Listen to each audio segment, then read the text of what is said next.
Alright, my standard wrench drawer. I know, looks cluttered, but you gotta do what you gotta do. So, these are just some long T-handled Ecklins for your Allen sets.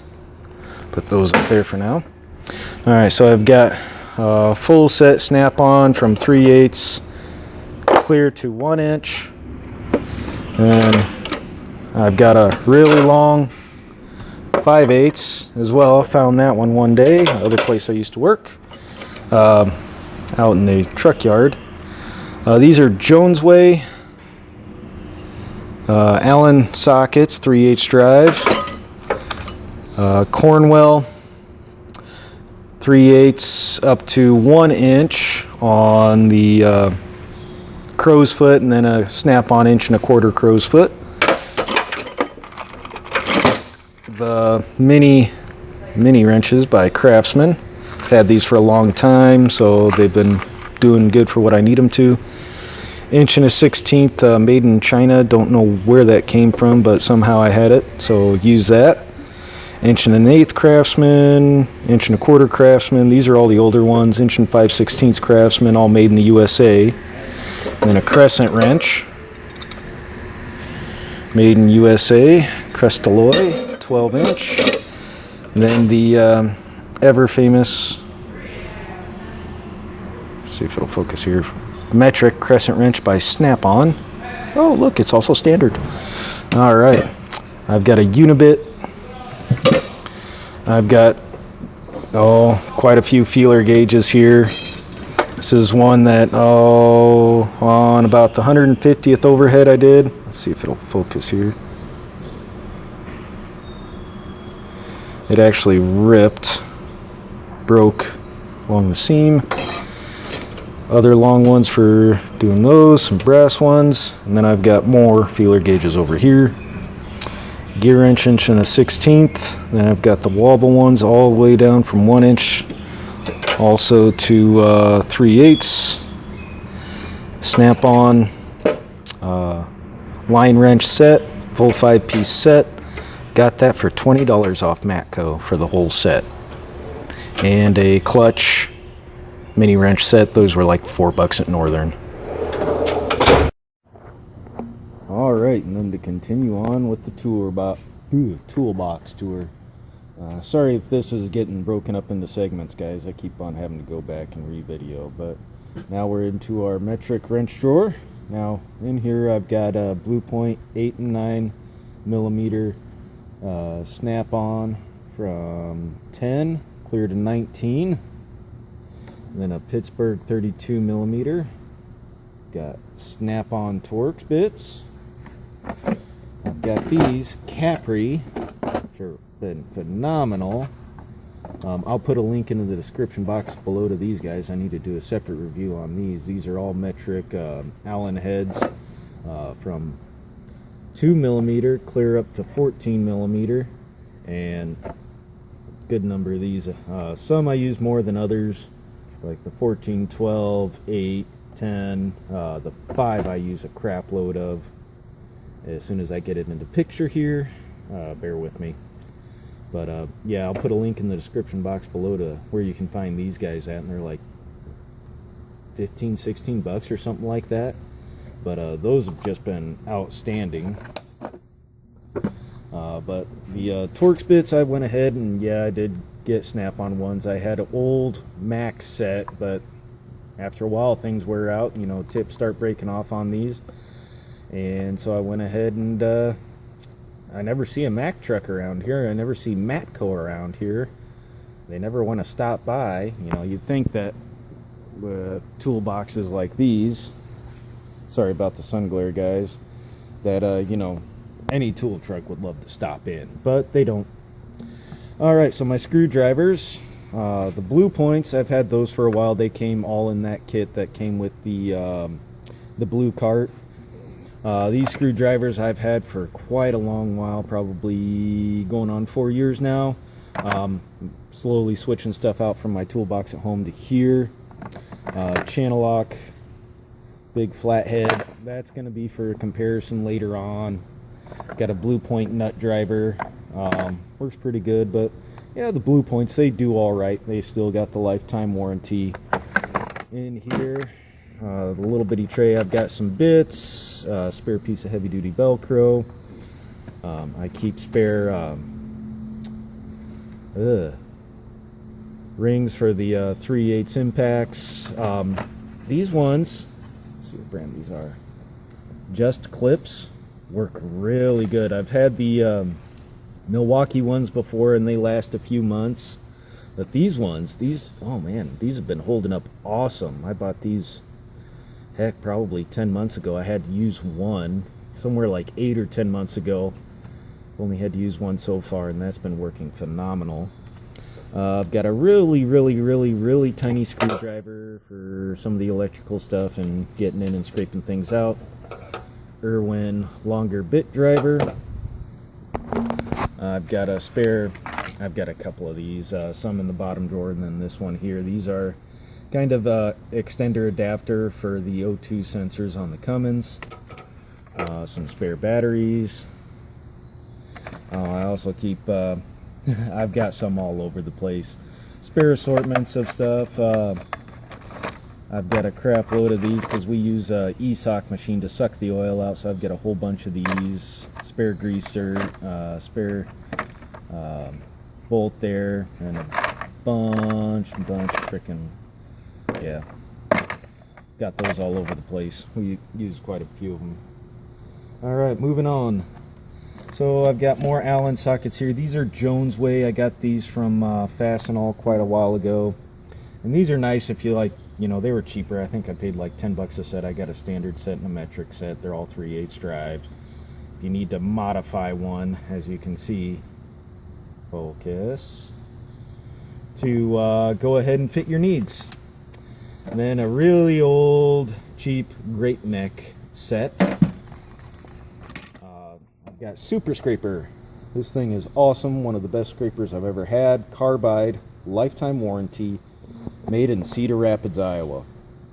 Works really well. A couple other guys use this one as well, just because you got, what is it, about 1.25 inch profile there, and it just gets in and goes after whatever you need to scrape. It works phenomenal. These I've had for a real long time. I've got a few of them.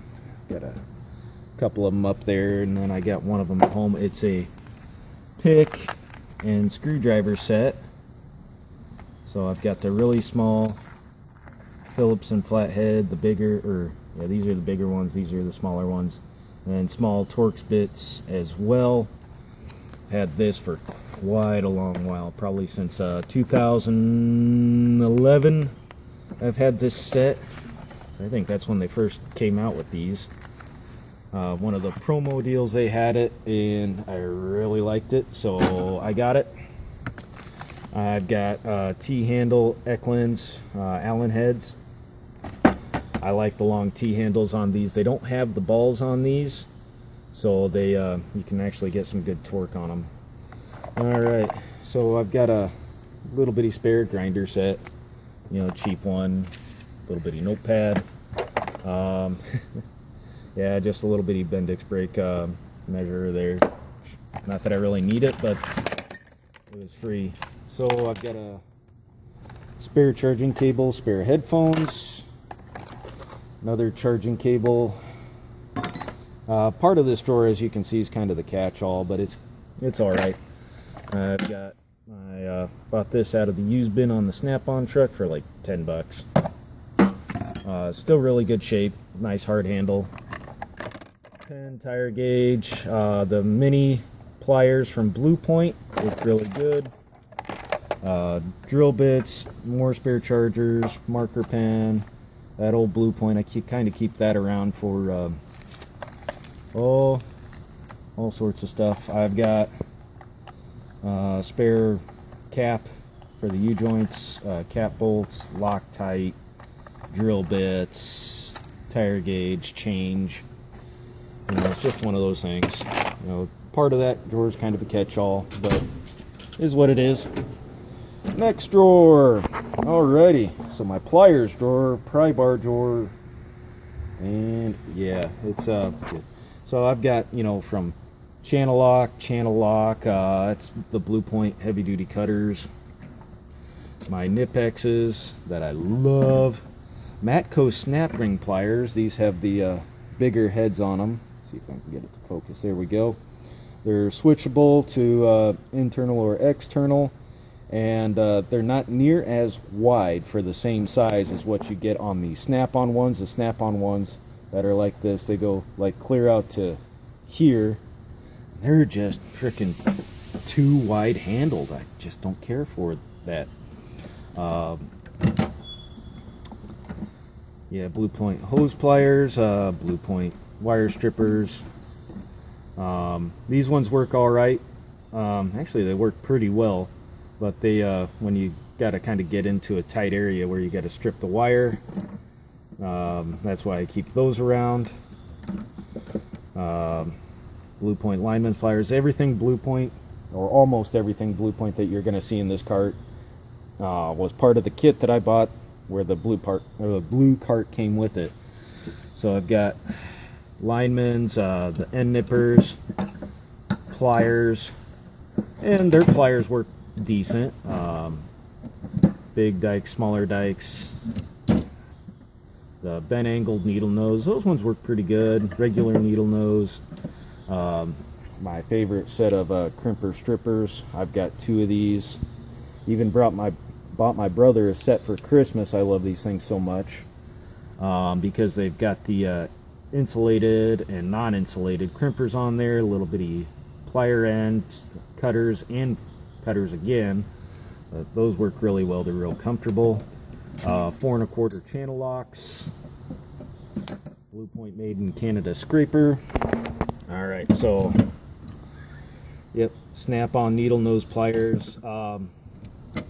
Side cutters, they're regular pliers. I need to do another comparison and update video on some of these things.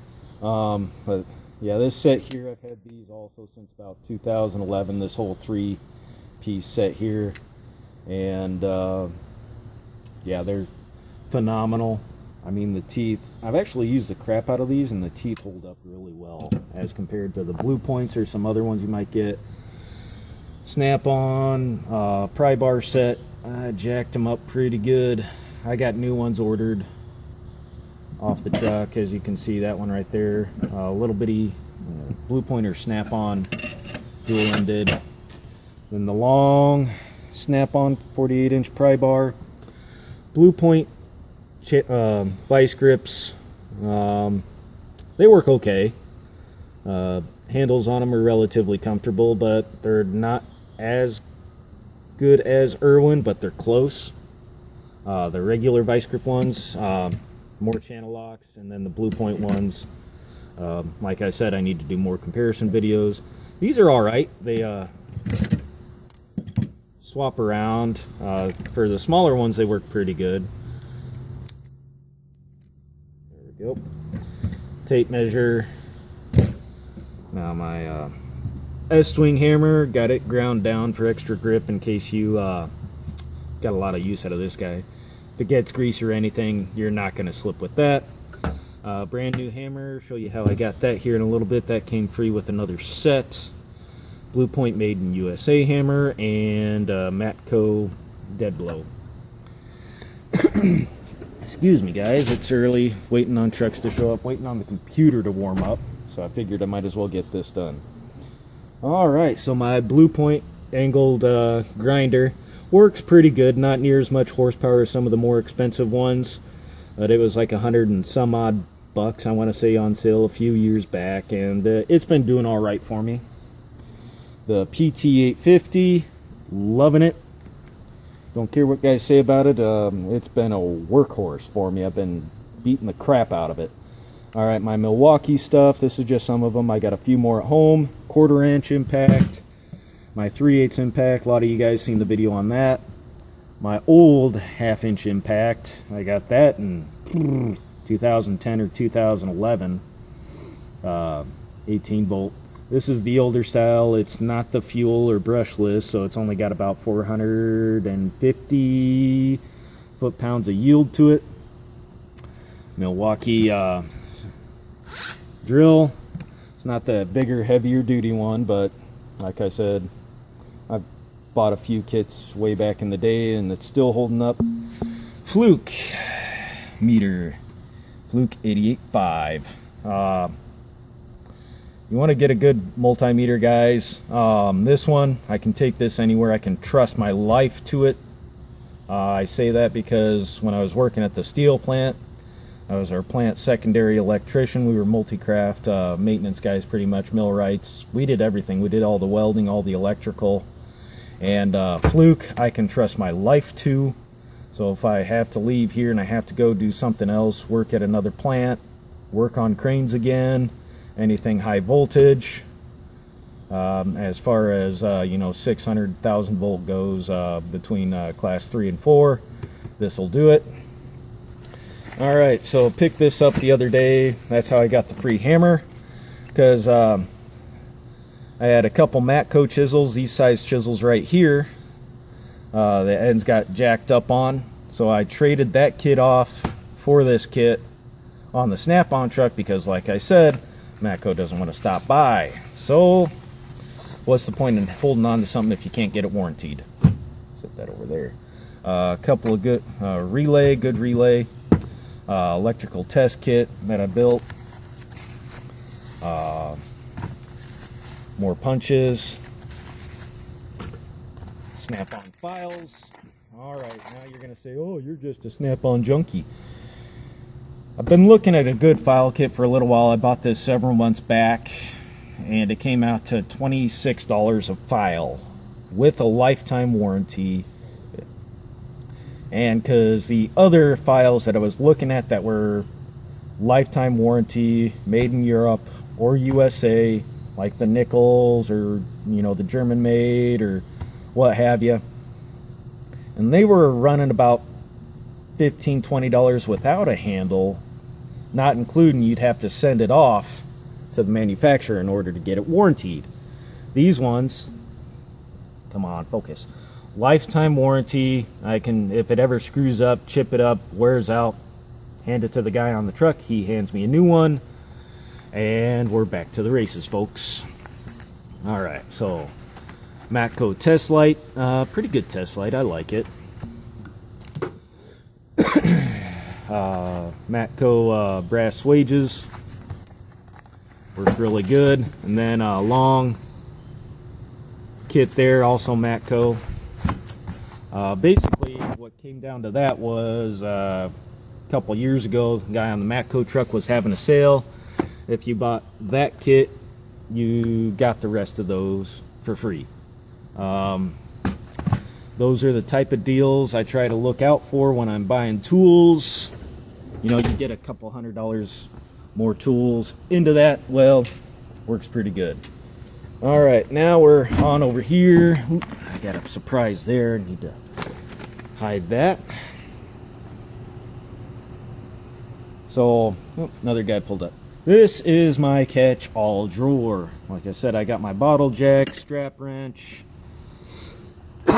Excuse me, fellas. Spare electrical parts, more spare electrical parts, spare O2 sensor, kingpins. This is the one off the truck I just did. And then this is off of an M2 from a few years back for driving out kingpins like this guy. That's just the case for the Blue Point vice grips. Grinder, spare rail, magnetic socket rail. Got a dial indicator in here. I've got a Snap-on pressure test kit. There you go. Tool wipe. I also keep, pubs, manuals in here, those sorts of things. Gloves, weld gloves. My mini torch, my ratchet grease gun. Some Aleve, in case back starts screwing up with me. And yeah, that's just kind of the catch-all drawer. Spare parts, junk, other crap, gloves, publications. Like I said, there's a Eaton booklet. And yeah, so that's pretty much my toolbox, guys. Thanks.